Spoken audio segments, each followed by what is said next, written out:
lots of people still coming in. Welcome to the Capitalism Can't Be Fixed and Canadian Foreign Policy Institute event tonight. We're going to be discussing Canada's role in the war on Iran. Feel free to say where you're joining from in the chat.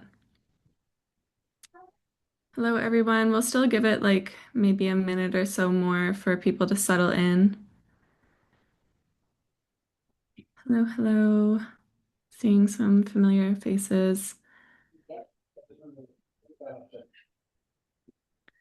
It's like the first time we've done this political education session, and it's been light out at this time for me at 6:30 in Montreal, which is nice. Hello, hello. Um, yeah, so for those of you who don't know me, my name is Jasmine. I'm facilitating these political education sessions with the Capitalism Can't Be Fixed campaign.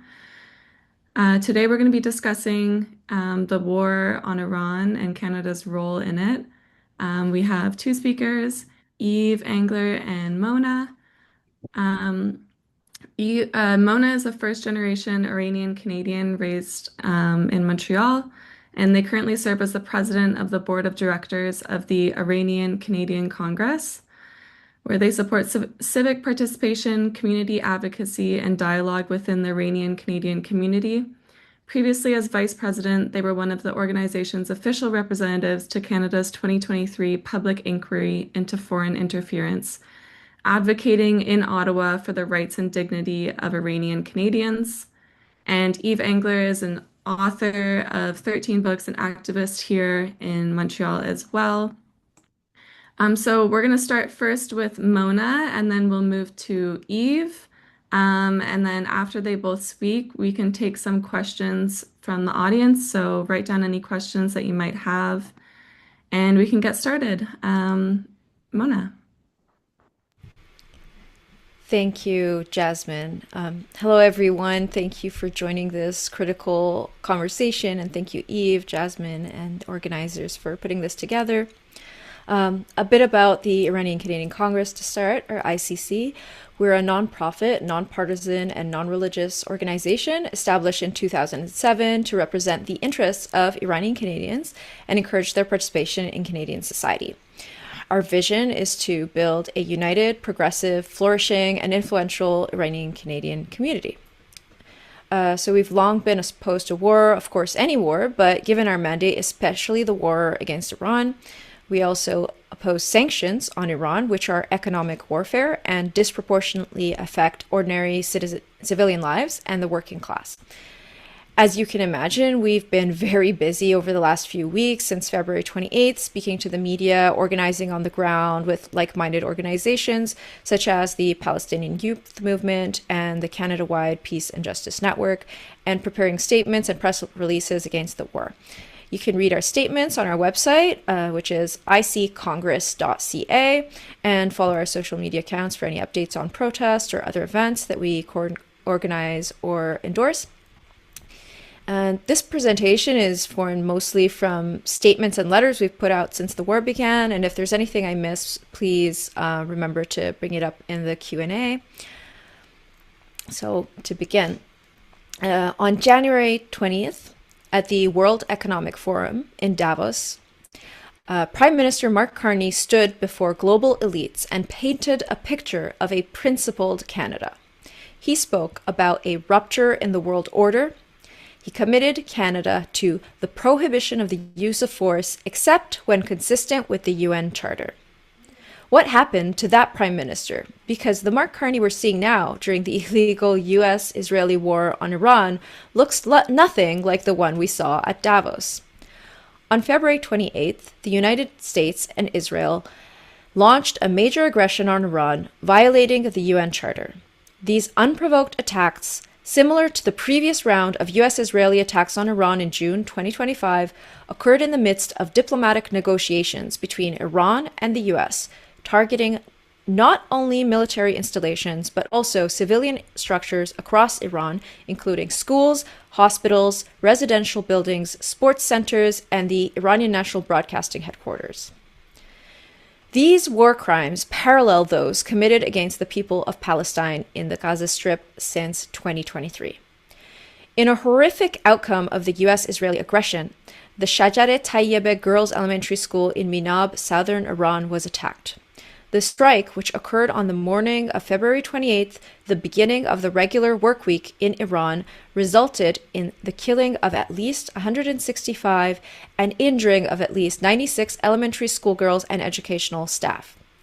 The United Nations Education Agency, UNESCO, has declared the attack a grave violation of humanitarian law. The US-Israeli strikes on Iran are ongoing, and the attacks on civilian targets and war crimes against the Iranian people are too many to list here. The head of state and supreme leader of Iran, Ayatollah Ali Khamenei, along with several members of his family, including his 14-month-old granddaughter, Zahra Mohammadi, was targeted and martyred at age 86 in his regular place of residence. The late Khamenei was both a political and spiritual leader, and his assassination has saddened and outraged people of conscience across the world, including Canada. We were dismayed by Carney's February 20th statement, in which the illegal, unprovoked US-Israeli war on Iran is framed as Iran-related hostilities. This is an outrageous misrepresentation of responsibility, victim blaming of the highest order. The statement indicates that Iran is the main source of instability in the region, despite the fact that Iran has not started a war of aggression against any country in over 200 years. Meanwhile, Israel, an apartheid regime which has committed genocide in Gaza and attacked 5 other countries over the past 2 years, quote unquote, has a right to defend itself. Carney further justified his position that Canada supports the United States acting to prevent Iran from obtaining a nuclear weapon. We'll come back to this. But days later, following pressure from Canadians horrified at the US-Israeli aggression, Carney had to walk it back, or at least he tried to add some nuance. He admitted that the US and Israel have acted without engaging the United Nations or consulting with allies, including Canada. He even expressed his support, quote, with regret, calling the conflict another example of the failure of the international order. Lloyd Axworthy, a former Liberal Foreign Affairs Minister, someone from Carney's own party, compared this moment to 2003, as many of us have also noted. He noted that, like the Iraq War, this attack could not be justified under the United Nations Charter. Carney's statement further indicates that Canada stands with the Iranian people, supporting the US in dropping explosives on the people of Iran and standing with the people of Iran who will continue to be killed and dismembered by those very bombs cannot be reconciled. Positions which attempt to hide or invert reality and policies which support war crimes undermine the credibility of the Canadian government. Furthermore, Carney's assertion that Iran must never be allowed to obtain or develop nuclear weapons is a tired propaganda point used to justify and manufacture consent for the war. The late Khamenei and all Iranian diplomatic teams have always indicated that Iran is not seeking nuclear weapons, a fact which has been verified by the most comprehensive inspections of the International Atomic Energy Agency, IAEA, and testified under oath by the U.S. Director of National Intelligence, Tulsi Gabbard. Meanwhile, Israel maintains nuclear ambiguity with zero recourse. There's also no legal basis for Canada or any other state to make such demands of any other sovereign nation. Iran, as a member of the Non-Proliferation Treaty, NPT, reserves the right to develop and use its peaceful nuclear program for civilian applications such as research, medicine, and energy. But beyond the legal right, what about the actual threat? On March 17th, Joe Kent, the director of the National Counterterrorism Center, one of the top intelligence officials in the United States government, resigned. In his resignation letter, Kent wrote, "I cannot, in good conscience, support the ongoing war in Iran. Iran posed no imminent threat to our nation." So where does that leave Carney? It leaves him endorsing a war that violates the UN Charter, was launched without congressional or allied approval, is contradicted by the IAEA's findings, and is openly disputed by a senior U.S. intelligence official who resigned in protest. This is what happens when you outsource your national security judgment to political convenience. Carney's position suggests that because the government of Canada dislikes the Iranian government, any action against that country, even an illegal one, is acceptable. This is the asymmetrical application of international law that Carney himself warned us against at Davos. It seems that the rules only apply when they are convenient. Carney, facing public pressure, has since softened his language, stating Canada will never participate in the offensive against Iran. But he has not retracted his statements claiming that Iran is the principal source of instability and terror throughout the Middle East. By endorsing this war, even with regret, Carney has undermined Canada's role as a middle power, let alone as a so-called peacekeeper. He has shown that when the chips are down, Canada will abandon the UN Charter to stay in Washington's good graces. The war crimes and crimes against humanity committed by the US and Israel also expose the propaganda that Western governments want to help the people of Iran. This Western help has primarily been in the form of maximum pressure sanctions, hindering all aspects of daily life, including access to life-saving medication, as well as the assassination of Iranian leaders and scientists. One of our organization, ICC's core principles, is to call for the elimination of Canada's economic sanctions on Iran. Sanctions are laundered in the West as targeted to certain individuals or industries, with hypothetical humanitarian exemptions, but the actual punishing effects are borne by the Iranian working class. The International Trade Union Confederation, ITUC, acknowledges that sanctions have, quote, wreaked havoc on the Iranian economy. Millions face poverty, insecurity, and extremely limited economic prospects, end quote.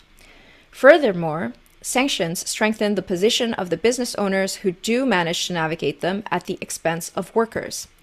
As Iranian legal scholar Helia Doutaghi explains, sanctions empower an oligarchic capitalist faction that operates as an extension of Western capitalism rather than its opponent. End quote. This even extends to essential medical care, with Human Rights Watch concluding that sanctions on Iran, despite humanitarian exemptions, quote, are causing unnecessary suffering to Iranian citizens afflicted with a range of diseases and medical conditions.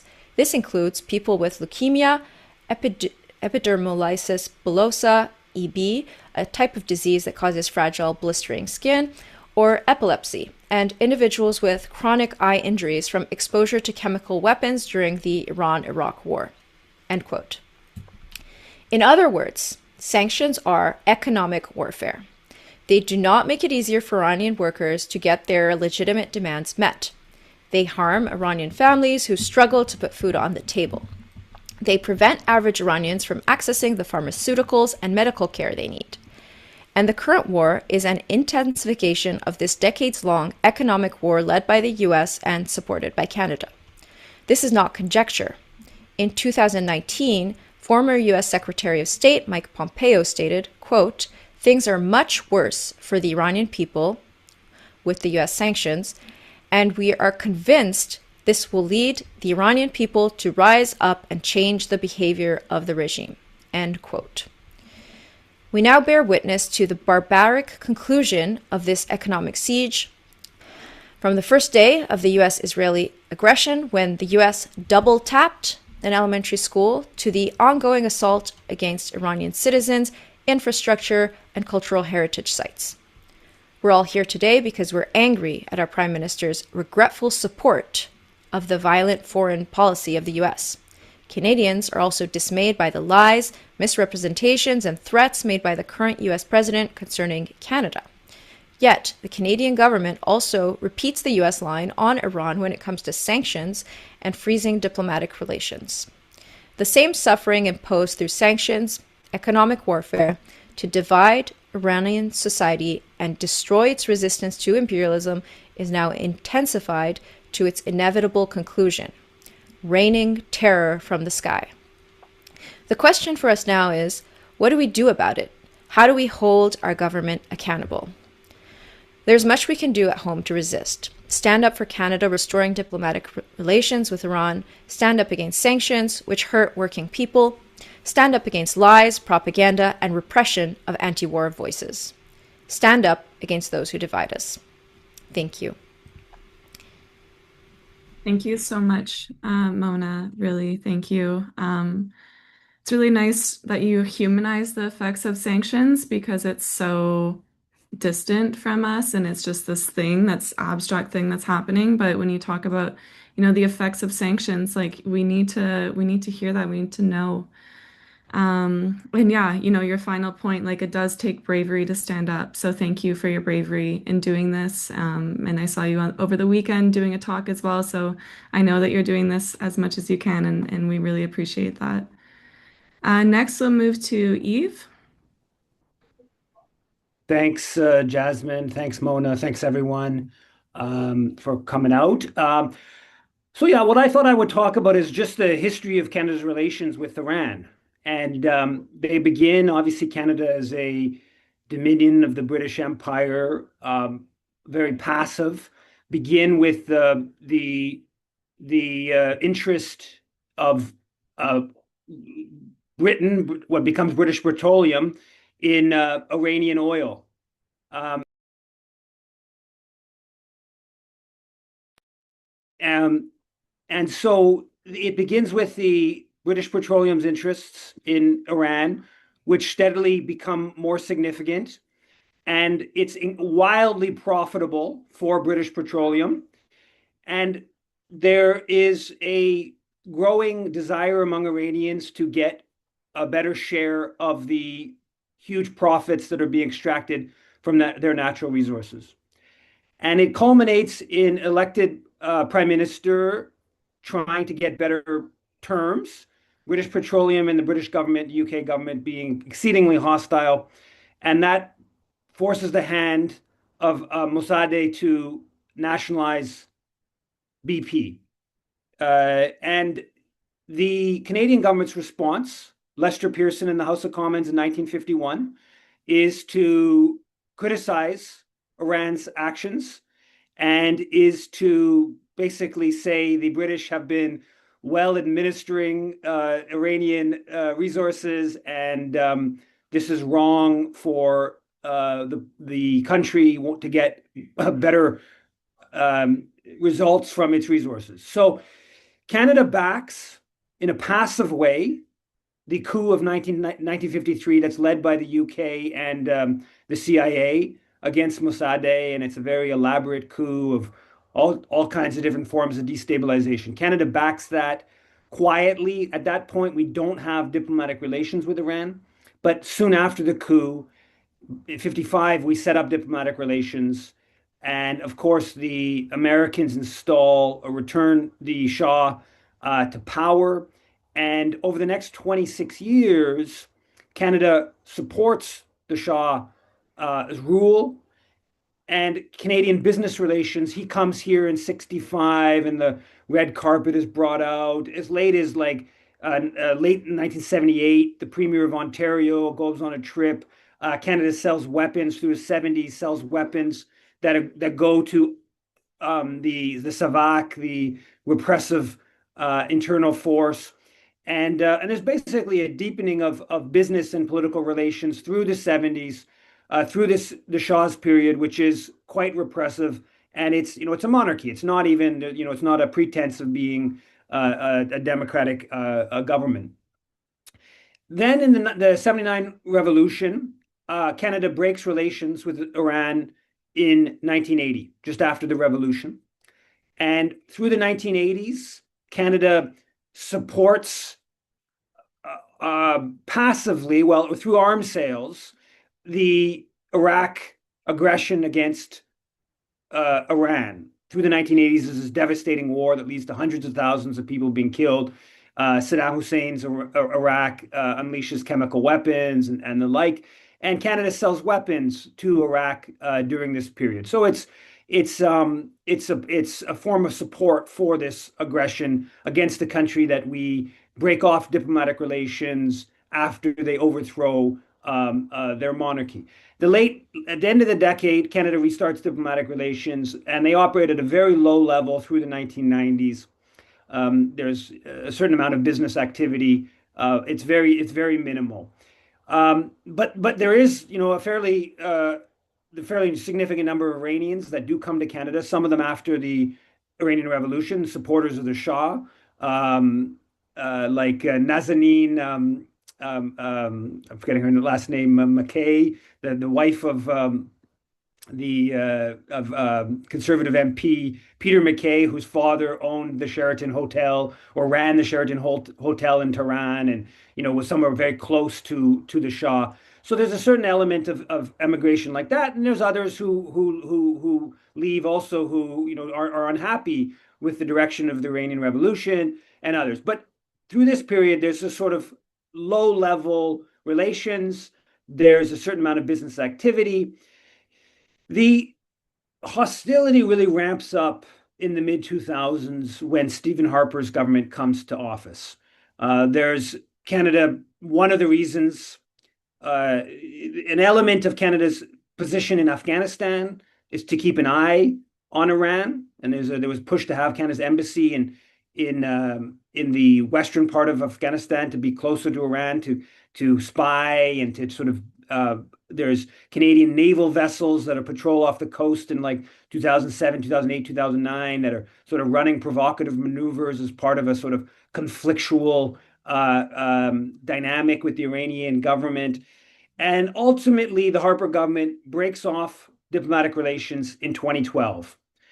So over the past 15 years, Canada has not had diplomatic relations with Iran. Countries like the UK and France and most of the world, of course, have those relations. So Canada is very much isolated against the rest of the world in having no embassy in Tehran. At the same time, the Harper government lists Iran as a state sponsor of terror. And there's only two countries put on the state sponsor of terrorism list at that time, which is Canada, or which is Iran and Syria. And Syria was just taken off. Now that there's a former Al Qaeda leader that leads Syria, now just in December they took Syria off. So the only country on Canada's state sponsor of terrorism list is Iran. At the same time, you have a whole series of sanctions that have been adopted against the different Iranian officials. And it's just a sort of like steadily growing number of sanctions that have reinforced the much more substantive and consequential US sanctions. And I think after Russia, Iran would be Canada's second most sanctioned country. Also, you have in more recent a period, about 2 years ago, the Trudeau government lists. Oh, actually, I'll back up a bit here. Now, the Trudeau government, before it comes to office, it says it wants to restart diplomatic relations with Iran. That's a promise Trudeau makes before being elected in 2015. And there's actually quite a bit of support for that. There's a parliamentary petition, I believe the Iranian Canadian Congress instigates sometime in like the 2016, 2017 kind of period that gets like 16 or 17,000 people that sign it. There is a real push. There's a segment of Canada's corporate class that wants to restart diplomatic relations because they want to basically do business with Iran, and specifically Bombardier. They want to sell planes to Iran. And there's a push within with Stéphane Dion, who is Trudeau's first minister, foreign affairs minister, until early 2017, where they try to restart diplomatic relations. And that's basically scuttled by the Israel lobby, working within the Liberal caucus, Michael Levitt and Anthony Housefather. And there's a good article, academic article about this period of what happens in the background from that very establishment university, Junot, I think it's Thomas Junot, the University of Ottawa prof, former Canadian military guy. And so basically the push to restart diplomatic relations that Trudeau had promised is scuttled by the Zionist forces in the country. And part of what the Harper government did when they put Iran on the state sponsor of terrorism list, they made it very difficult to restart the diplomatic relations because there's all these lawsuits that get instigated against Iran in Canada. And in fact, the Canadian courts even basically contravene international law and award the Iranian assets in Canada to these Americans. Actually, they're claiming that Iran backed Hamas and Hamas blew up some facility in Israel, and these Israeli Americans were their family members were harmed, and so they're suing Iran and Canada. It's a very convoluted kind of like logic to it all, but there is these awards of Iranian assets in Canada on these so-called anti-terror kind of charges, and it's tied to the being listed on the state sponsor of terrorism list. And that people say that was designed that way by Harper to basically scuttle a future government's ability to restart, make it more difficult for a future government to restart diplomatic relations with Iran. So then in the after you have Trump, where he rips up the JCPOA nuclear accord, reinstalls the maximum pressure sanctions, and then kills General Soleimani. And then in the aftermath of that, there's this terrible error. I think it was an error. It was not intended, but the Iranians, of course, blow up a plane. There's a lot of Canadians of Iranian descent on that plane. That is then very much used to snowball in the direction of kind of anti-Iranian policy. And you have people like Erwin Kotler and Zionist forces that are very much, jump on this to re-push this anti-Iran kind of policy. And so over the past 6 or so years, Canada has really gone down an increasingly conflictual policy towards Iran, where 2 years ago, the part of Iran's military is listed as a terrorist organization. The Islamic Revolutionary Guard Corps is listed as a terrorist organization. And as far as I understand, it's the only country's military that's on Canada's terrorism list. And this is a pretty, escalation. There's like 190,000 members of in the IRGC, and then you got all this whole kind of push of this right-wing talking point you hear a lot today of the idea that Iran is or that there's IRGC members are overrunning Canada, and there's 700 top officials of the IRGC in Canada and stuff like that, as if Canada hasn't labeled this organization a terrorist organization, as if Canada hasn't put Iran on its terrorism state-sponsored terrorism list, as if Canada hasn't sanctioned Iran, as if Canada hasn't brought in multiple rounds of sanctions against Iran. The idea is that like we're being too nice to Iran, we're being too soft on Iran. That's kind of the framing, the utility of this whole Conservative Party and just general right-wing talking point of the IRGC is all over Canada. It's not really based in a whole lot of fact, from what I can tell.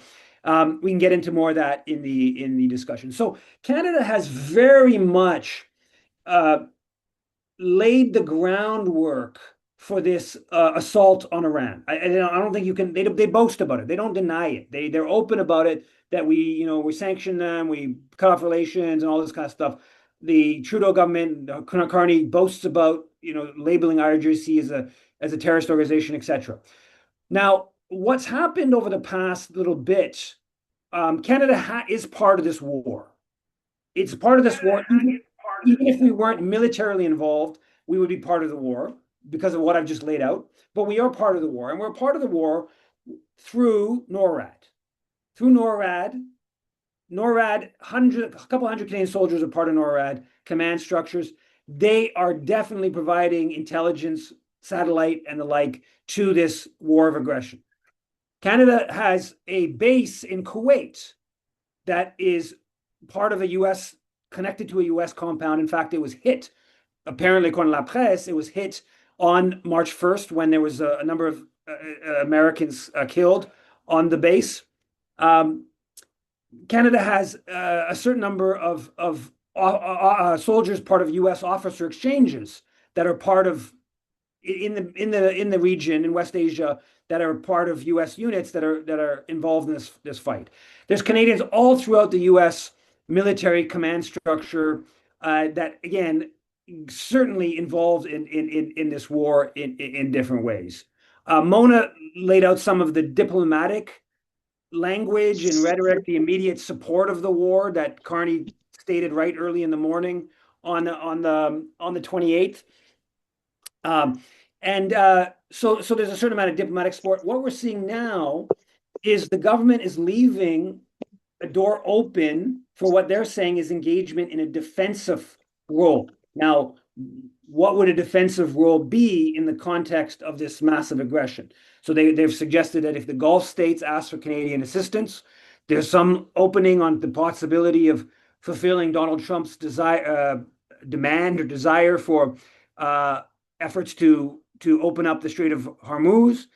I think there's a possibility that Canadian special forces are in the Kurdish area of Iraq. They have a long-standing relationship to the Peshmerga Kurdish forces in Iraq. We saw a French soldier that was killed recently there. There's been certain discussion there. That's a certain possibility. There's a NATO ties, the NATO base in Turkey and Greece that appear to be involved maybe in some of the operations. So Canada is definitely involved. Now, the Carney government is hesitant to openly get involved here for a good reason. The polling is absolutely clear cut. More than 74 to 10 in a recent Angus Reid poll, 74% to 10% that don't want Canada to be involved. And the National Post today has this headline where another poll, a Leger poll that goes in a slightly different question, but comes to similar type of conclusions. The public doesn't want this at all.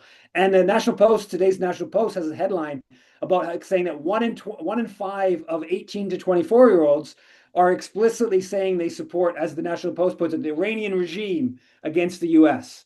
Right? So the younger population is more hostile to Israel, more hostile to this war of aggression, and apparently 1 in 5 of them actually want Canada's support politically, as the National Post puts it, the Iranian regime. So the public is not on board for this. Now, so that's part of why Carney is in a tough spot to do what Trump wants. The other part is that Trump's absolutely out of control from a marketing standpoint. I mean, he's a disaster. He's like literally joking about how we might keep bombing Carg Island just for the fun of it. That's a quote. He can't come up with one story, unlike George W. Bush, which WMD, and you at least had a certain consistency to the marketing strategy. Trump is all over the map on what the aims are and that, and so that puts traditional U.S. allies, and the history is Canada usually supports U.S. wars of aggression in the region, as I can get into in further detail. It puts them in a bind because the marketing is terrible. And then you get into what is I don't believe that Trump has a clear strategic aim here. Israel does have a clear strategic aim. Israel wants destruction.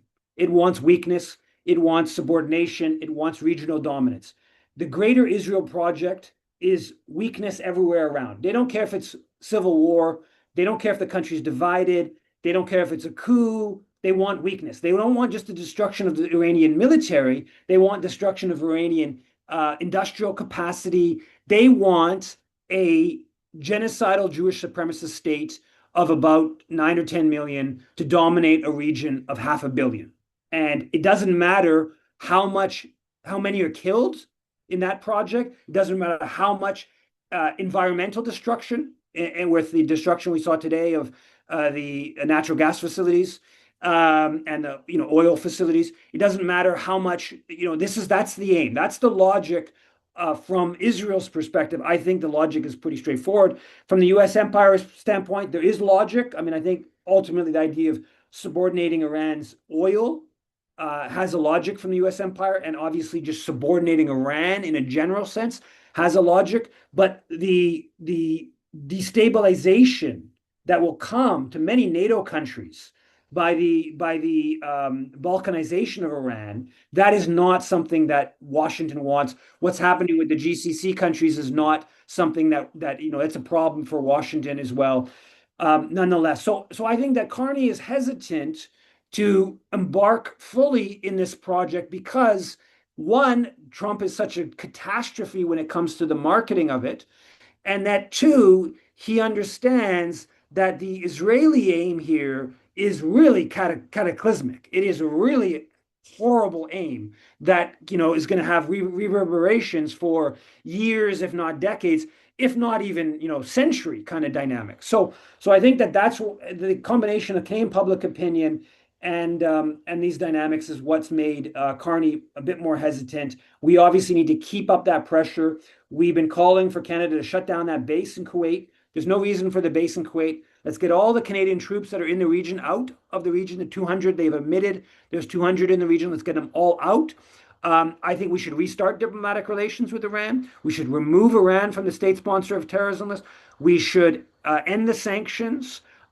We should reverse the theft of Iranian assets, and we should apologize for our role, not a major one, but nonetheless a role in the 1953 coup that undercut Iranian democracy. I'll leave it at that. Thank you very much.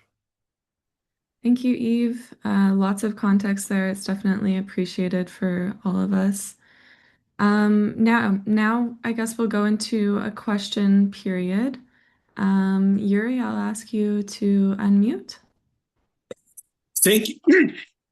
Excuse me. Thank you, Jasmine, and thank you to both Yves and Mix Ghassemi. I have a question for both of you, and here goes. So my first question to Mix Ghassemi is: are you shocked by how much there has been a large Iranian diaspora who wants both Trump and Israel to do military actions to oust the Islamic Republic, and then others who simply believe in Western economic terrorism and sabotage? And how do we try to convince people who might have legitimate grievances with the Islamic Republic that supporting Western imperialism is simply not the way forward? And then, Yves, my question to you is, doesn't everything, when we look at the history of Iran, that everything that Iran has been through, doesn't that vindicate what you advocate in international relations, that we must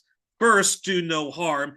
And I say this because, contrary to popular anti-imperialist frameworks, the Islamic Republic of Iran was actually groomed by Carter, France, the UK, and its allies. And they actually supported ousting the Shah in replace of the Islamic Republic. But the moment Khomeini started to be very hostile towards Israel and wanting, more, less exploitations of the oil, then the West, including the USSR, backed Saddam Hussein's brutal aggression against Iran, and even then, Israel actually was supporting the Islamic Republic of Iran against Saddam Hussein because Israel thought Saddam was way too pro-Palestine.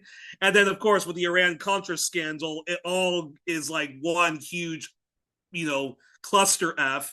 And so, and so, given all that, doesn't that show that, like, okay, if we really are against imperialism, then we have to just not support any form of imperialism, let the Iranians themselves do what they want with the Islamic Republic, and we should just be, hands off Iran? I'm very curious both of your responses. Thank you. Yves, do you want to go first, or should I go first? It was a long question. Go ahead. Okay, so for my side, I guess I will, if I'm surprised by the reaction of the Iranians who want war, it's this kind of response. I don't think I've seen anything quite like it. However, we're also living in kind of unprecedented times with this full-on war on Iran. But we saw in the last couple of years with the genocide in Palestine, we saw those same lion and sun monarchist flags among the Israeli protesters or counter protesters, depending on the context. But so that's where that association started to become clear for me. And so now, we continue to see them in the same context. But I feel like part of that is, I don't know if manufactured is the right word, but I think there's definitely some element of these people being, convinced to that side for whatever reason, and some of them probably have, some relationships with their alliances are, their fascist alliances, essentially.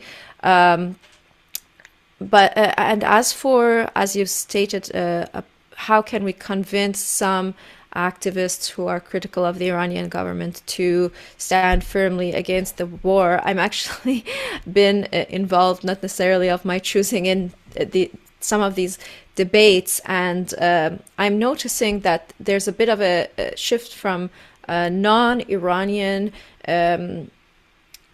like anti-war activists to step away from that, while certain actors are in the Iranian diaspora who have pushed for sanctions and whatnot on Iran. I feel like there's a political gain for certain actors. There are some famous personalities within the Iranian diaspora in Canada who are in political positions that I think serve to stand to gain from forming alliances with, the rich and powerful. So, so that's kind of my response about why we might see that in some cases. Just to be in the Canadian political class and maintain that position, I think requires some kind of this sort of positioning.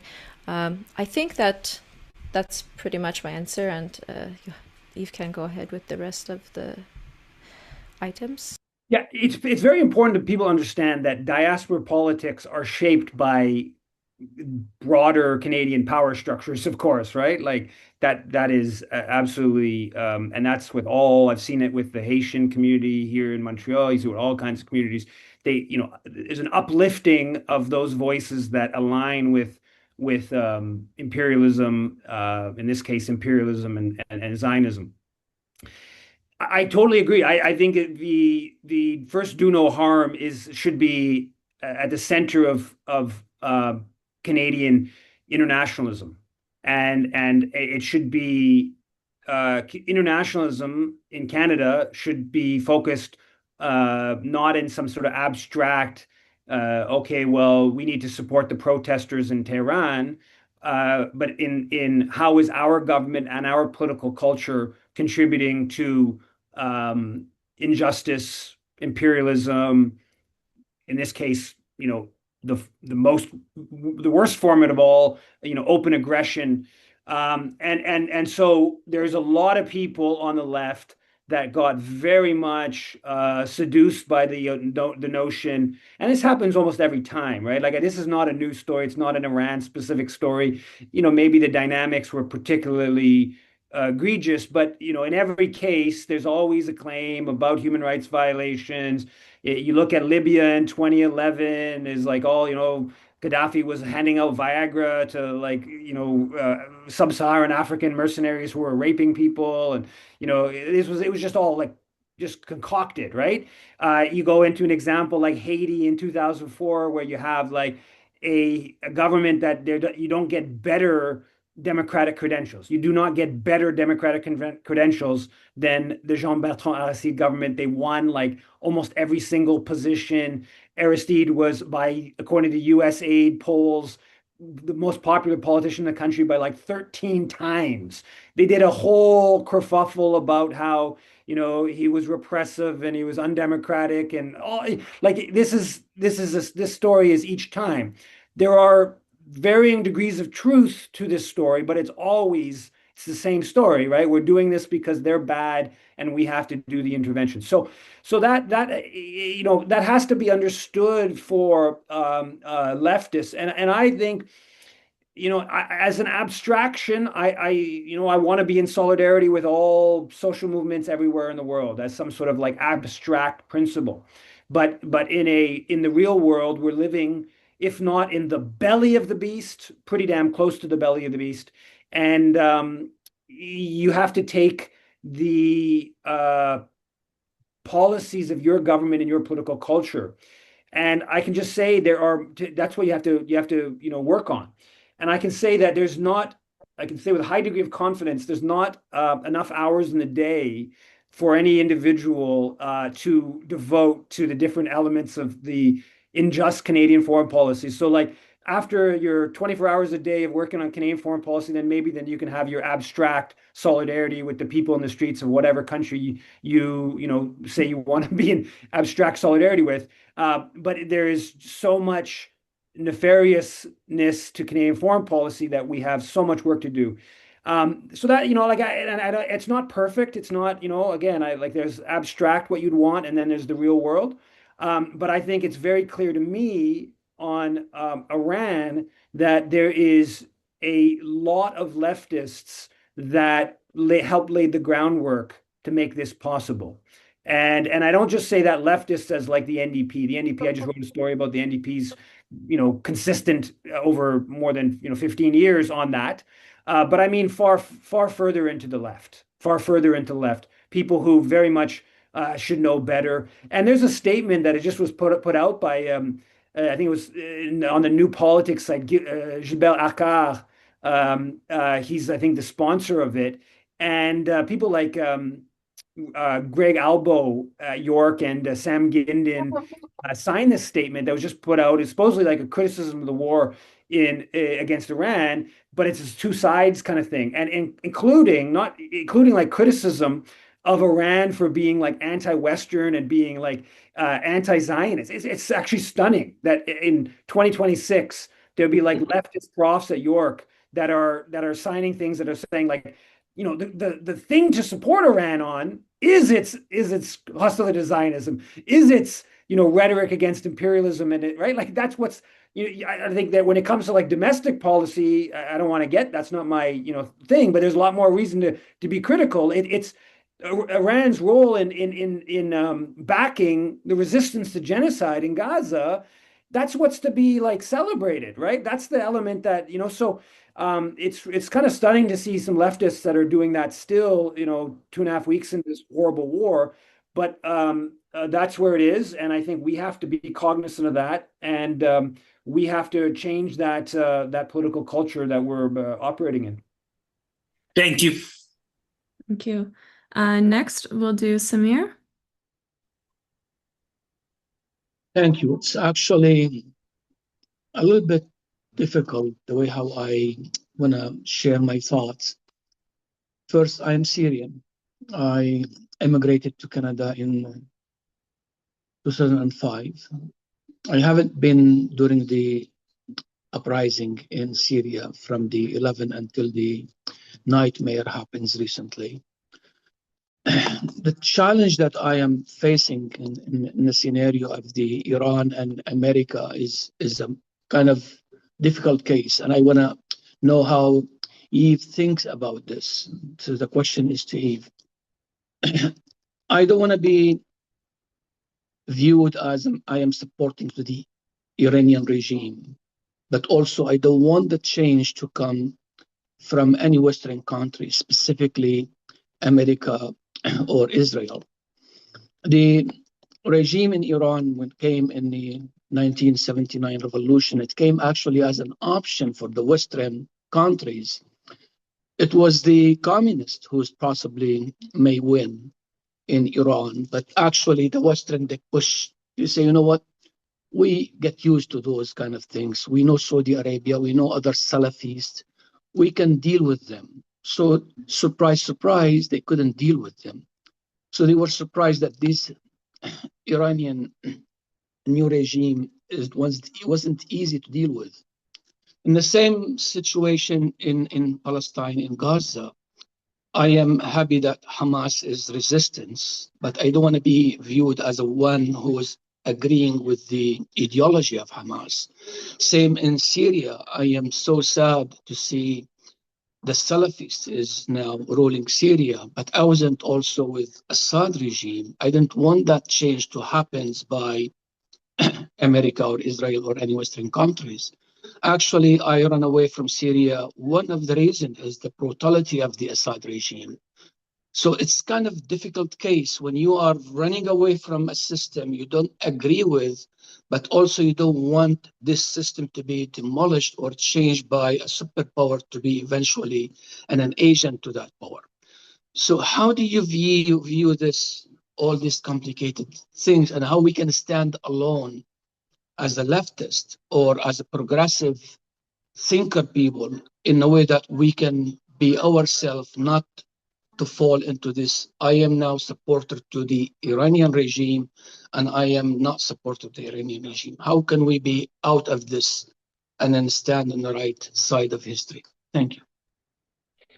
Well, I mean, I just kind of jumping off what I said previously. To me, it's to focus on Canada, and I get this. I say this as someone who was born in Vancouver and has basically lived my whole life here, so it's a little bit different than somebody who is fled a country or a region or whatever to shape their position. But that to me is what we have more than enough to deal with in terms of Canada's role in the assistance of the greatest purveyor of violence over the past century, which is, of course, the U.S. empire.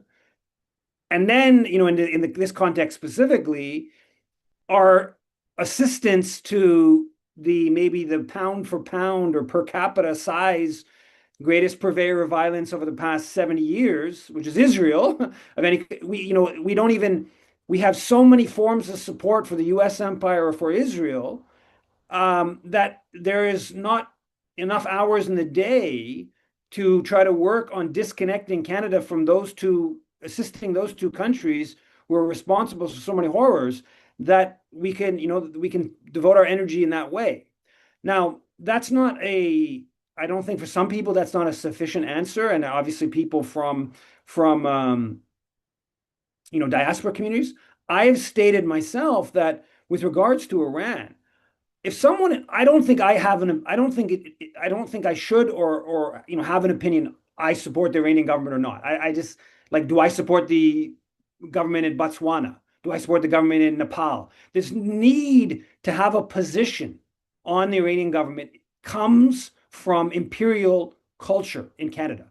People in Botswana are not being leftists in Botswana are not feeling the need to go on to Twitter or Facebook and say, I disagree with the Iranian government, or I want, I've got to overthrow the Iranian government, but I also get against American imperialism. They don't feel that need. That is something that comes out of our imperialist political culture. Having said that, if someone from the Iranian community in Canada takes the position that they want, like I stated, I said it somewhat tongue in cheek, but I really mean it. Like, if your position is restart Canadian diplomatic relations with Iran, down with the regime, who am I to tell Iranian Canadian to be against, to say that they don't want that government? I'm not going to tell them to be, not to be against that government, but I am going to tell them that I think it's wrong for the Canadian government to decide it's not going to have relations with Iran when Israel, which we have like so many different ties to, is unleashing horror everywhere. Or if you want to take it on a more sort of Islamophobic terms, Saudi Arabia is more repressive towards women, is less democratic than Iran. So why do we have diplomatic relations with Saudi Arabia? And we don't just have diplomatic relations with Saudi Arabia, we're selling them weapons. So to me, it doesn't seem coherent to say restart diplomatic relations with Iran, down with the regime. But if someone in the Iranian community takes that position, I'm okay with that. That to me is a principled position. Now, I do want to make a point a bit go further than this, and I'm going to speak about two people in specific. One in Nima Machouf, someone who is Iranian Canadian, that is a Canadian politician. They are Canadian. They are talking to a Canadian audience.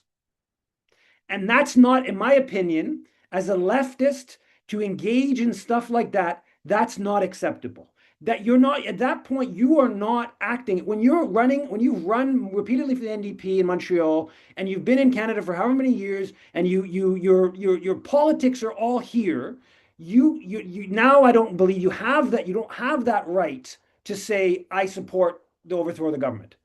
Now you're in the realm of you're a Canadian politician, and in that realm, I think morally as I've laid it out, you should call for restarting diplomatic relations, ending sanctions, removing state sponsor of terror, et cetera, et cetera. This unfair isolation of Iran that is part of an imperial project against Iran. So there is no clear answer. So again, in the case of Syria, if someone in Syria wanted to say, Canadian say, down with Assad, but Canada shouldn't be supporting Operation Sycamore, the CIA, bid to overthrow and destabilize. That again, to me, that's coherent. The political position has to be based in part on where you are. Right? We don't just take a position based upon abstract. Being in Canada and speaking to a Canadian audience and being tied to a whole series of state and non-state political culture requires a certain politics. There's a responsibility that comes with being in that position. And so again, it's not totally, I get why for some diaspora communities that might not always be totally easy or straightforward to sort of navigate. Are you in Canada and dealing with Canadian political culture, or are you, Iranian or whatever diaspora? But I think that we have to think about it through those kind of lens. Yeah, thank you, Yves. Samir, I see that you put your hand up again. Did you want to respond quickly, or was it another question?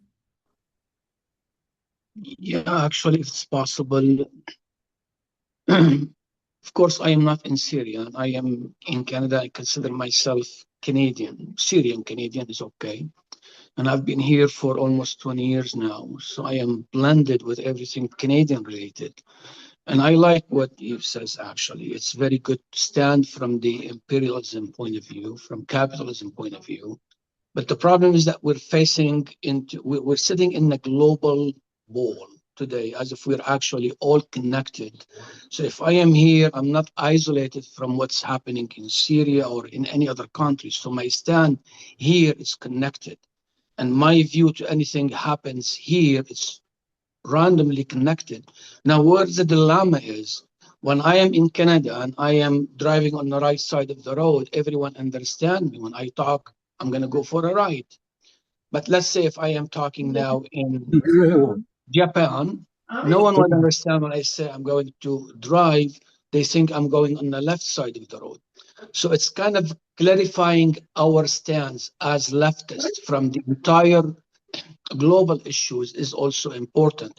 I cannot just speak as a Canadian to a Canadian mind. I want to speak as a Canadian to everyone's mind as much as possible. And that's how we can differentiate us from, let's say, right wing who's opposing the Zionism. They oppose the Zionism. Tucker Carlson is not with the Israel. He's against the way, but from the different stand that we stand in. So we need to stand in a way that express ourselves in a very clear way. And I am finding it until now is the challenge to just narrow it down into, I am Canadian, I want to speak to this Canadian. I don't know if this argument, it makes sense.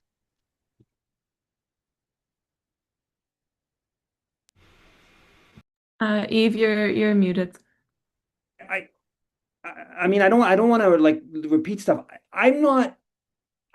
Ultimately, I believe we should try to have a scenario in the world where we have like in real internationalism, we should break down borders, and we shouldn't have nation states ultimately And I would like to see a global redistribution of wealth, something like our transfer payments within Canada, where wealthier provinces transfer to less well-off provinces, and we believe in some degree of trying to equal out differences. I think we should have that happen at a global scale, and I think we should have it happen through some sort of international body that was truly representative of the world. The UN isn't that, though it's better than other major institutions. But like in the here and now, Canadian aid is a tool of domination for the most part, right? So like these things are really they're not straight, they're not easy to deal with. There's no like easy answer to most of these a lot of these questions. And so I'm not like a principled. I'm an internet. I actually genuinely am an internationalist. Unlike some of these like American, Tucker Carlson, who's like, it's not in Canada and not in the U.S., so I don't care about it. I genuinely believe that in internationalism and that we're all equal and we want to like work that in that direction, and break down borders and stuff like that, and have equality in the world, close to equality at least. But in the current imperial structures, it's very difficult to navigate calling for Canada's engagement anywhere, because Canada's engagement is so overwhelmingly negative. It's so overwhelmingly designed to support the empire and support Canadian corporate interests. And so navigating like, some demand, I don't know if that answers your question, but that goes a bit in the direction of like, yes, we want to have principled leftist anti-imperialism, internationalism.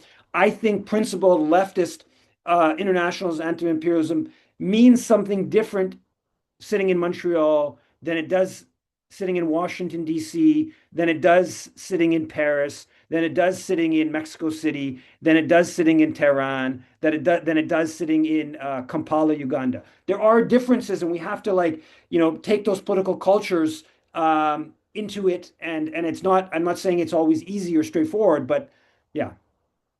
Thank you. We'll take the next two people at the same time. So if you can keep your question kind of short, we'll do Catherine and then we'll do B. Sandhu.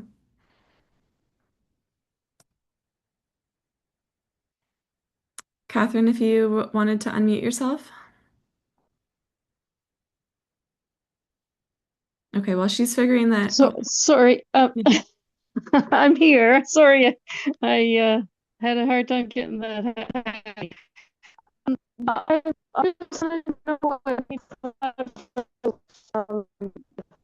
Sorry, Catherine, you're breaking up quite a bit. Oh, let me turn off my video. Is that better? Yeah, that's way better. Yeah, I wanted to ask about the danger of nuclear weapons in this conflict. Obviously not Iran's, since they don't have any, but Israel and the U.S., particularly Israel, because Netanyahu had apparently said something about if this goes badly, that Iran will see something they've never seen before. So yeah, I'd just like to hear what people have to say about that potential. Yeah. And then B. Sandhu, did you want to ask your question? Yes, my question is for Yves, and I would just like to, I would appreciate if you'd explored a bit more on his thesis that vis-a-vis the Canadian left and positions on Iran.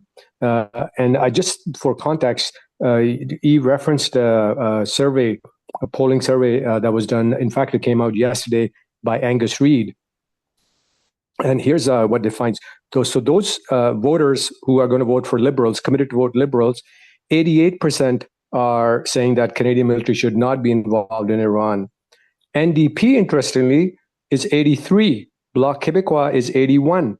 So this is not the sort of the leadership or, for whatever positioning that they might be doing, politicians, but it's actually generalized voters who've have, I guess, inculcated the points that Yves been talking about. So I would like to know, Yves, what's really going on, because it's more than just the attitudes of the political bigwigs. It's actually those who intend to vote NDP or Bloc Québécois are actually more supportive of Iran intervention in Iran than liberals. Thank you. Thanks. Did either of you have a response to those questions? Mona, did you have anything? I think I'll let Yves go ahead and answer the question that was addressed to him about nukes. I mean, I'm also concerned, but I don't have any further commentary.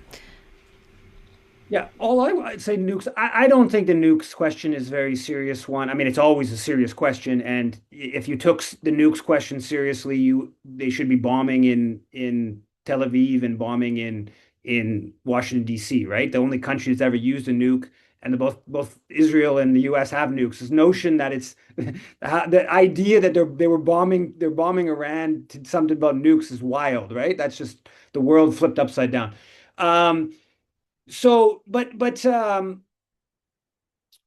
The polling, I mean, I think the discrepancy between the Bloc and the NDP and the Liberal supporters is not, it's pretty minimal discrepancy there. And it's very strongly against war, Canada's direct involvement in the war. Now, the left position is, I mean, they've supported. I did a piece on NDP. If you even look at Heather McPherson's statement in January, who was the foreign affairs critic, of course, the leadership candidate, her statement in January is boasting that she's like led the charge for sanctions and was pushing to have the IRGC listed as a terrorist organization. And she describes the repression in January in a completely unidimensional, it's just the repressive Iranian government. Anyone who paid attention to Twitter to look at like what the Zionist influencers on Twitter were doing in late December and early January knew there was like a destabilization plot in the works. And you didn't even need to pay attention to Twitter. If you just go back and you know what happened in the summertime, you knew Israel was going to start a new war. I mean, like it was, they didn't, the 12 days, Iran was able to provide some punishment on Israel, and that's just unacceptable from Israel's perspective. They were going to restart it. They were going to try to, push the Americans further into it as a way of weakening or dividing or undermining a government in the region that was providing some check to their power. That was just straightforward. And then you look at what the Scott Bessent, the U.S. Secretary of the Treasury, Commerce Secretary, whatever his official title is, where he boasts about how the U.S. sanctions and then the currency manipulation is what led the bank collapse and Iranian bank collapse, and then that leads to the protests in late December, which begin as shopkeepers who are importing stuff, and all of a sudden the currencies collapsed, and so the prices are just totally out of whack, and so they begin protests like that, and it spirals into something that clearly had, and this is not an argument that there wasn't significant state repression, but there was significant destabilization that was part of that. And then they just start going off in like wild territory with the number of people killed. And now people are saying there's 80,000 killed. Some people say 32,000 killed in over 2 days.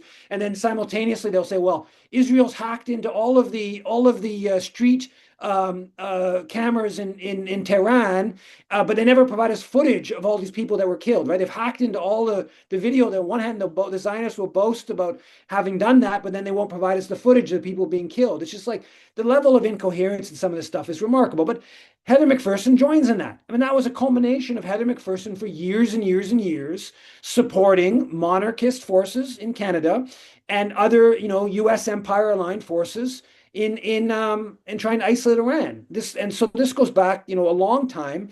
And I did an event at Alternatives with Nima Machouf, Amir Kadir, and two other people, or one other person from the Iranian community 6 weeks ago or something like that. And then Canadian Dimension publishes this piece that's just like on, talks about campists and is like this attack against me and, the campists who are like concerned with Canada's role in laying the groundwork for a U.S.-Israeli attack against Iran. So even that far into the left, like Canadian Dimension, they're like publishing this stuff as it's clear what's happening. We knew anyone who paid attention to the situation knew this was going towards war. I mean, the Americans were already building up their forces in the region, and then you have these leftists like talking about campism and this like ridiculous smears against those who don't want Canada to engage in imperial aggression.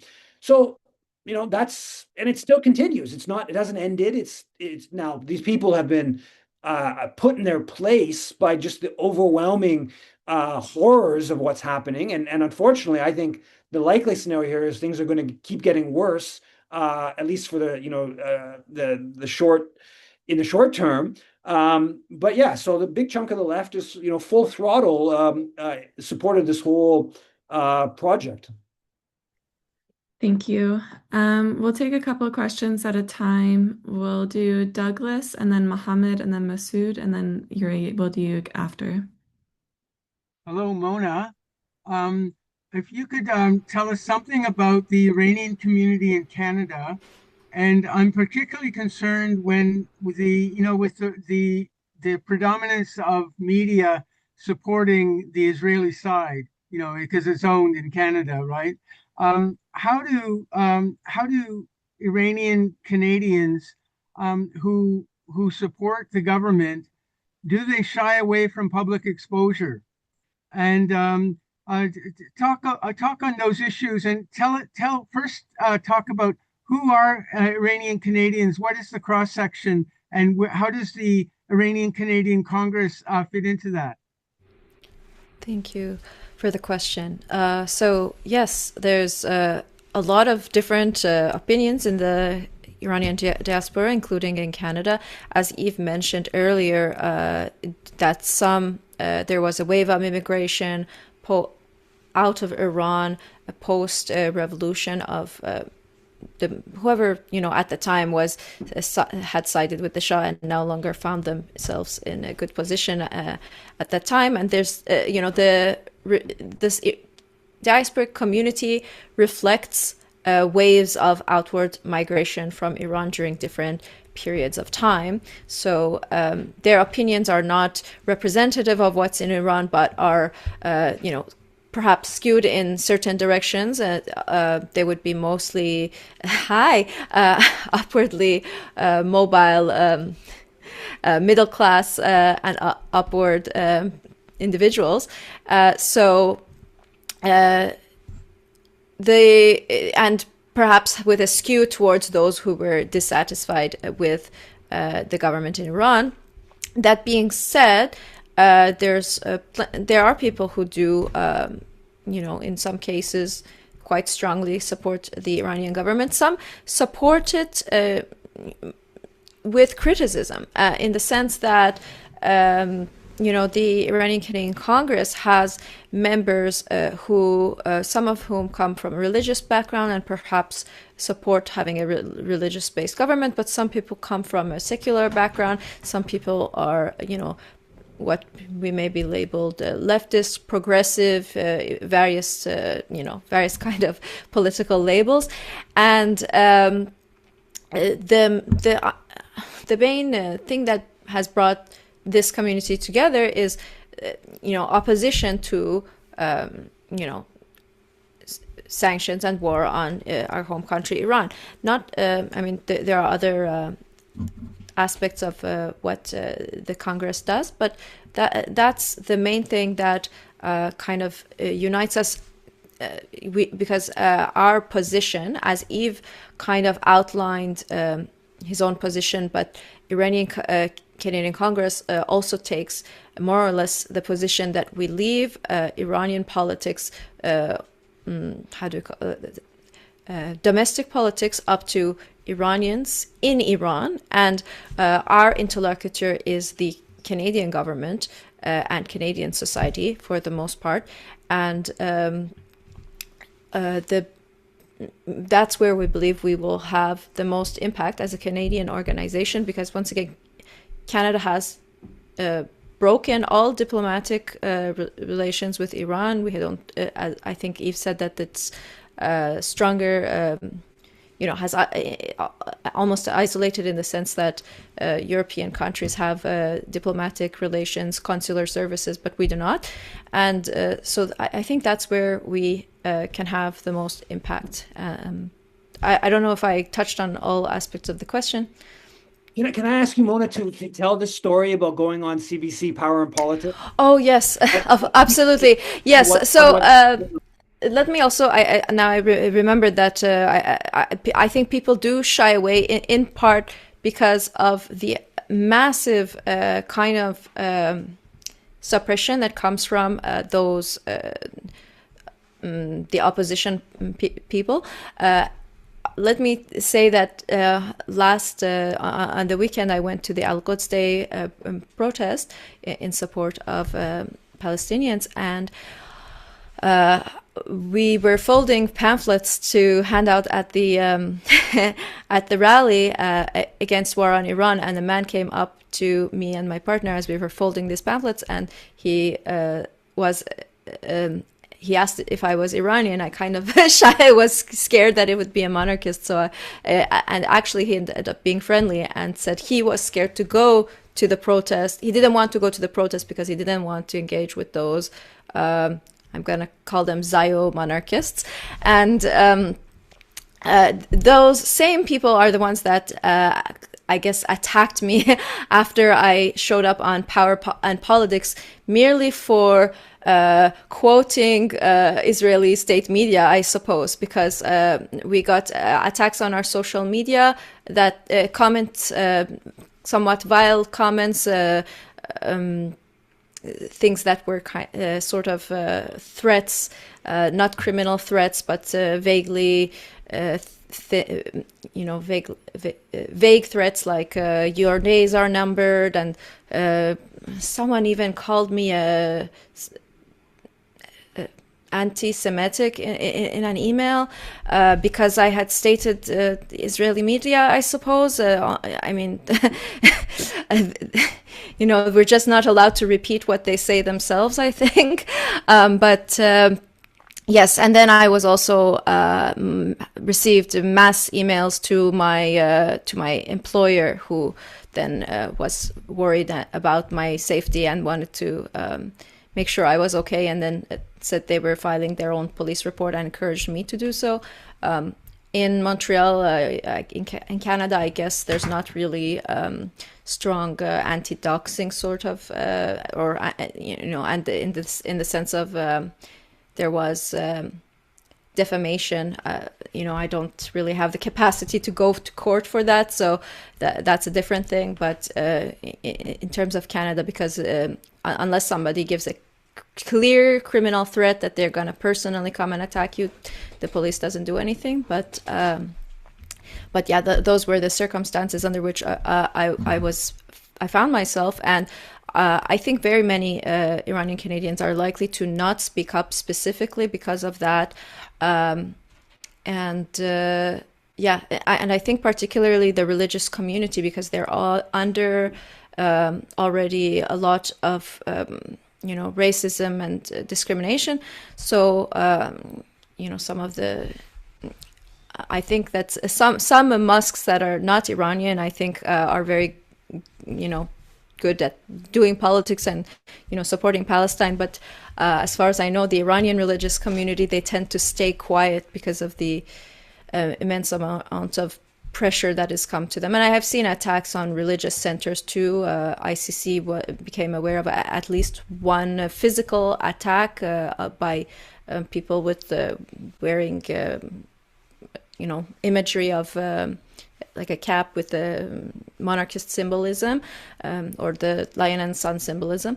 And in the recent months, I don't know how long it's been. Maybe it's been a couple months since the start of all of that, those attacks. But in the past also, with prior events, we've heard of events of, graffiti being put on Islamic centers. And these, I think I saw in the chat people talking about these, fear mongering around the IRGC and so on. Like I've heard this since as I grew up in Montreal, I've heard these kind of rumors always circulating, so and so is with the Iranian government or something like that. But I've never seen any material evidence of it or, material consequences. So that's the state in which we find ourselves. Can I just sort of add on to that about the CBC thing to finish the bit off? Is that they apologized for having Mona on and just for talking about sanctions and talking about how there was more context than just Iranian government repressive. And they literally the CBC apologized. And some of the language, Cochrane or whatever his name was, and Dimitri Lascaris did a whole video of this and broke this all down and had Mona on for this. But he was like, basically, we thought we were just going to get the attack the Iranian government perspective, and I'm really sorry. I didn't know that she was going to give more context. And if I would have known that she was going to give more context, I never would have had her on our program. And it's just like basically openly saying that we only want one Iranian Canadian perspective on CBC. Yeah, thank you. All right, so we're going to try to finish up at 8. So we'll do Mohammed and then Masood for your questions.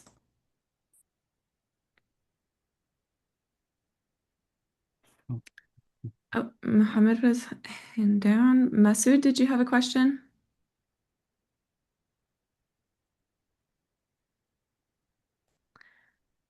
Not hearing anything. Yuri, did you want to ask a quick question?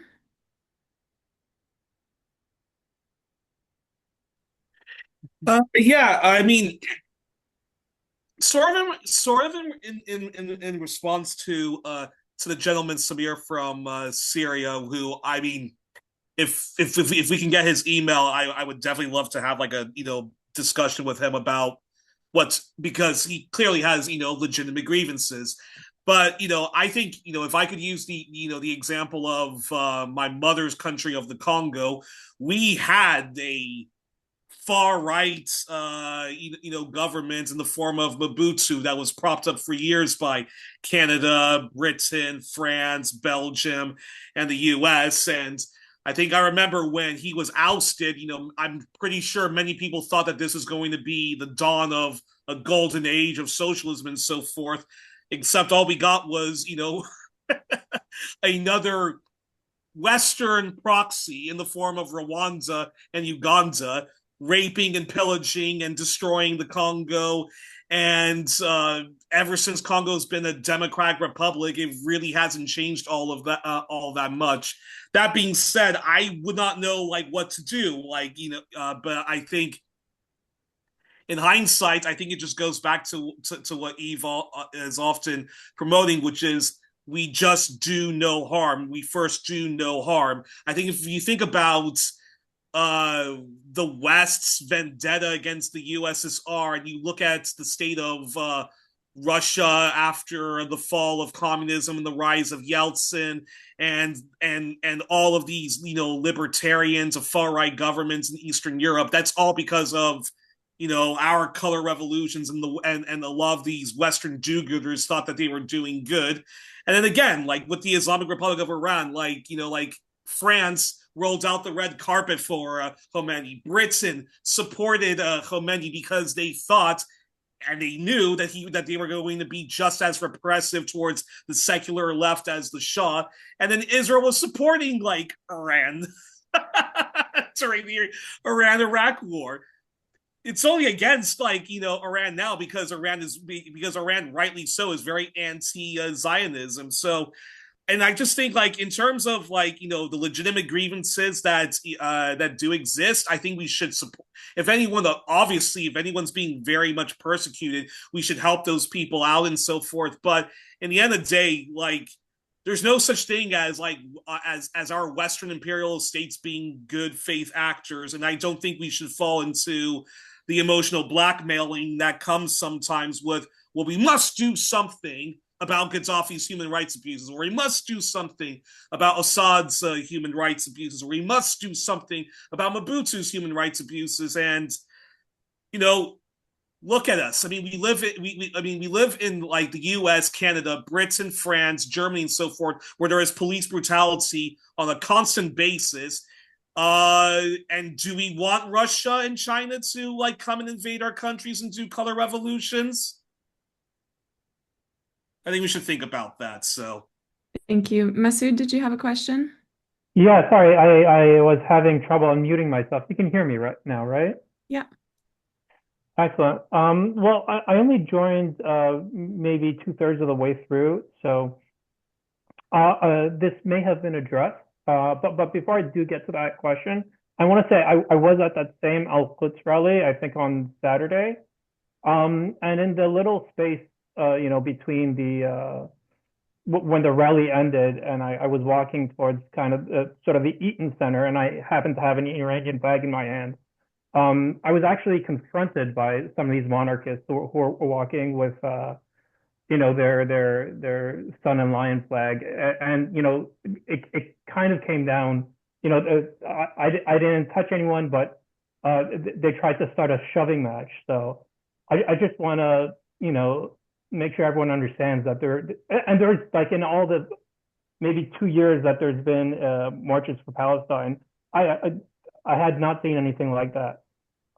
So everyone should know that,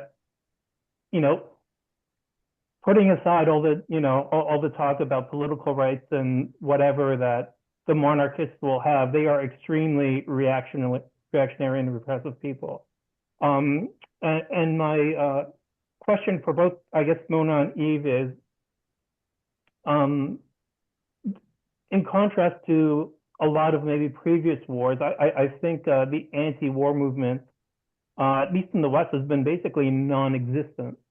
And maybe part of that's just due to exhaustion from the previous 2-3 years of the genocide in Palestine. But going forward, how do you anticipate that the kind of organized anti-war movement will evolve in Canada? And is in particular, is the ICC doing any kind of events or advocacy or demonstrations in that regard? Thank you, Masood. And then Fargo, did you want to ask your question? Then we'll go to the speakers. Yes, hello, can you hear me? Yeah.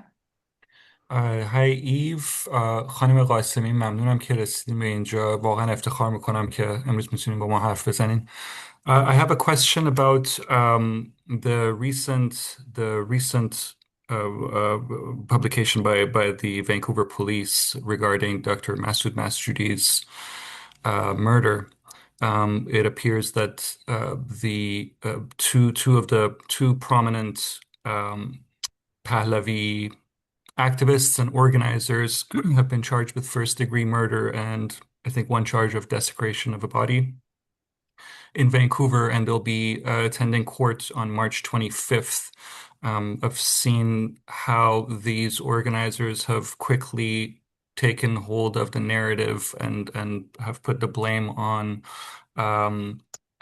anti-war activists, Iranian active war activists. And I was wondering if you guys had some insight on how to approach this narrative battle, and if you had any advice to properly address this, which I think is a pretty significant story, considering the Reza Pahlavi's association with Savak collaborators and the presence of Savak collaborators in Canada, which are numerous.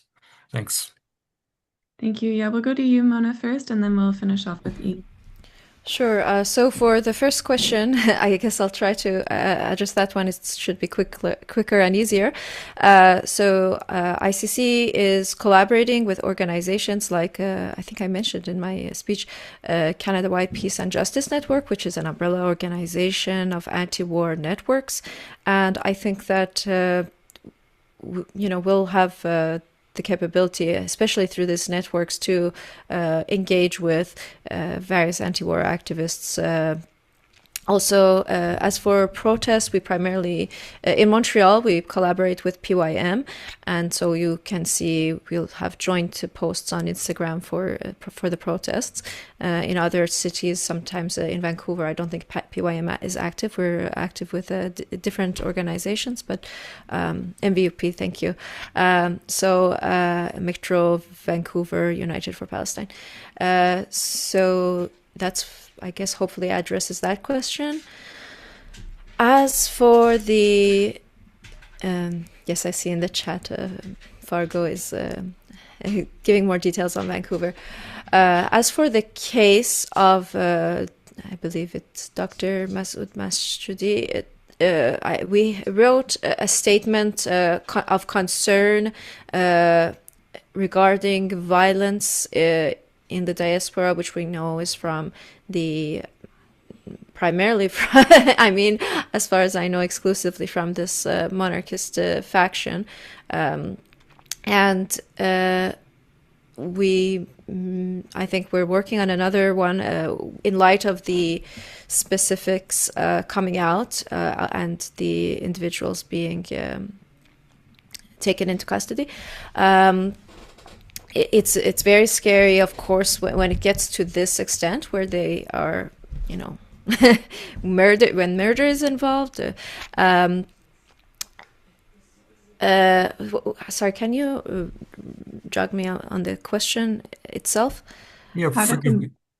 I just wanted to ask. There's an imminent narrative battle that's going to come. Yes. There's already a narrative push of the alleged murderers being supporters of the Iranian government, which is categorically false. Yes, and the narrative battle, we're talking to as many people as we can and spreading the word. And I hope that people in this webinar will also continue to do the work by talking to people. But we have to, yes, definitely fight the narrative. I overheard some people the other day just casually chatting and saying it was IRGC who killed this man. Unfortunately I didn't approach them. They were having their own private conversation. But this is the narrative that we're just hearing presented, and I think that's why it's important to talk about these cases as much as possible. Maybe Yves has some additional commentary on that. The point I think that is important to understand on the big picture level is that the way our media tries to frame all this is that critics of the Iranian government are the ones under pressure and are being threatened by IRGC members and stuff like that. But it's actually the other way around. When it's people who are not on board within the Iranian community, that it's people who are not on board with Canadian policy that are the ones that are being under sort of like different forms of assault, right? And I think that's the IRGC 700 IRGC members in Canada kind of angled at goes back to this global news investigation in 2023, which is literally just a number taken, as I went back to the story for an article I wrote a couple of days ago. It's just a number taken from an anti-IRGC group in Vancouver who's trying to get the IRGC listed on the Canada's terrorism list. And that's the source of this number that is now like being repeated, has been repeated for 3 years. And so people can go back to the article it's on Global News's website. So I think that's the important point to understand is that and so this killing, and I don't think anyone knows like why the individual was killed or why these two people killed him, but it was framed, including by the Guardian, right? Like the UK Guardian, saying that this SFU professor was killed by like the IRGC or Iranian government aligned or whatever, right? That was the framing, and now we know it's two supporters of monarchists that did the killing. Why they did the killing, we don't know exactly, but there is some evidence that they could have done the killing because he had launched a lawsuit against Pahlavi, and so yeah, so that's when we get into narrative, I mean, the lying and the distortion is pretty stark. So, but I think that the important point for us to understand, or to understand in this, is the pressure is not mostly focused on the critics of Canadian policy, or sorry, the critics of the Iranian government. Most of the pressure is actually focused on the critics of Canadian government policy within the Iranian community, and there is clearly a fascistic element that has really grown in strength in recent months and maybe recent years. And then the final thing on terms of the anti-war side, I mean, we can just do what we can do, right? Like, will it blow up to a huge movement? We know that we have public support. There is not public support for Canadian involvement in the war, and we know that public opinion has shifted on Israel as well. So we have a lot at our, a lot of wind at our sails if we are able to get organized and get people out. And then the final thing is just say here in Montreal, there is a demonstration this weekend. I don't know if ICC is part of the coalition, but I think PYM is involved, Urgence Palestine, and I think a couple of other groups. I don't know what it's like in other cities, but I think there's a decent chance there are demonstrations in other cities this weekend. So, we can get out in the streets and make sure that at minimum Canada doesn't give any more military support, and ideally we start going back in the other direction where we get Canada's base out of Kuwait, we get the Canadian troops that are in the region out, and we start changing Canadian policy on the isolation diplomatically and economically of Iran. Great. Thank you so much. Thank you to our speakers tonight for coming to us and talking to us about this very pertinent topic for sure. Yeah, so this is part of a Capitalism Can't Be Fixed kind of new organization campaign putting forward anti-imperialist socialist politics. We meet every Wednesday at 6:30 for a different political education session. Next week, we have a critical psychotherapist coming to talk to us about kind of doing activism in this era. So I think that'll be actually really nice. Our campaign has been through a lot. Activists right now are going through a lot with everything. It's very heavy. And it's nice to talk to, somebody who's also an activist themselves, who has a long history of activism, who is trained to, talk to people like us. So I think we're really lucky to have him next week. After that, we have Susan Blacklin. And then I'm thinking that we're still being organized, but we're probably going to have a doctor who was in Palestine, in Gaza, just a few months ago as well. So thank you so much, everybody, for joining. And yeah. Thank you so much. Solidarity. Solidarity. Thank you, everyone.